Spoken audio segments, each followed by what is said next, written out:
बऱ्याच वेळेला बऱ्याच ताईंचा प्रॉब्लेम काय होतो आणि सध्या हा सर्रास होणारा प्रॉब्लेम आहे की ब्लाऊज कटिंग खूप सुंदर होतं, ब्लाऊज शिवून खूप सुंदर होतं, ब्लाऊज फिटिंग खूप छान बसतं, गळा सुद्धा कटिंग परफेक्ट केलेला असतो, फिटिंग करताना सुद्धा साईड फिटिंग आहे किंवा मी जे फिटिंगच्या टिप्स सांगत असते त्या सुद्धा परफेक्शनमध्ये येतात. पण ब्लाऊज तयार झाल्यानंतर प्रॉब्लेम काय होतो, ब्लाऊज सगळा ओके बसतो पण ताई असं होतं. तर ते काय होतं, गळा इथे लूज पडतो, गळा थोडासा उतरतो, ओघळतो, सगळीकडनं ब्लाऊज फिटिंग आहे तरी सुद्धा हा प्रॉब्लेम होतो. का होतो सांगते.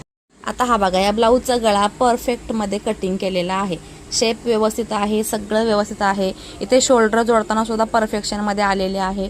दोन्ही साईडचे शोल्डर तुम्हाला दाखवते, ते छान आलेले आहे.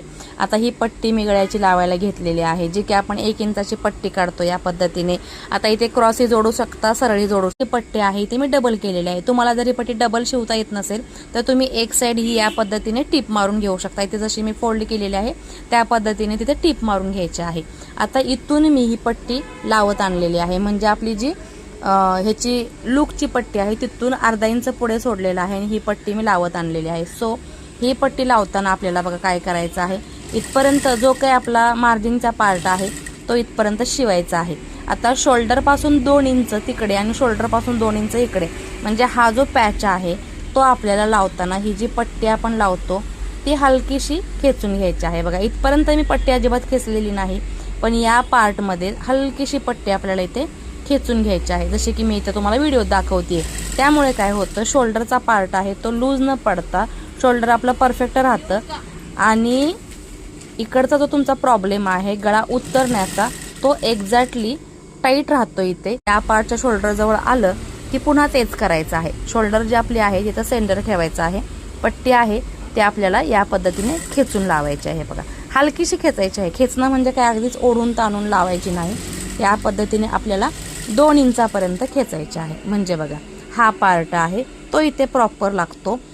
जो काही शोल्डरचं लुझिंग असतं ते इथं आपलं ह्या खेचलेल्या पट्टीमुळे स्ट्रेच होतं आणि टाईटनेस येतो इथे. म्हणजे बघा हे शोल्डर बघा इथे अजिबात लूज पडलेली नाही. पलटी करून तुम्हाला पट्टी दाखवते. ही पट्टी जेव्हा तुम्ही सरळ करून अशी ही पायपिंग करा, ह्याला हेमिंग करा, काहीही करा. आता ह्याचं हेमिंगची ही पट्टी आहे. सो इथे तुम्हाला या पद्धतीने पट्टी लावून घ्यायची आहे आणि पुन्हा तुम्हाला ही जी पट्टी आहे ती कंटिन्यू करायची आहे, जसं तुम्ही रेग्युलर लावता तसं. इथं तुम्हाला अजिबात ओढायची वगैरे गरज लागत नाही. सो ही ट्रिक जी मी सांगितलेली आहे शोल्डरची पट्टी लावताना कशी लावायची किंवा कितपत तिथे ताणायचं आहे, त्यामुळे तुम्हाला ब्लाऊज सगळा परफेक्ट येऊन सुद्धा जो प्रॉब्लेम होतोय गळ्याच्या शोल्डरचा उतरण्याचा तो नक्कीच इथे सॉल्व्ह होणार आहे. सो व्हिडिओ आवडला असेल तर लाईक, शेअर अँड फॉलो.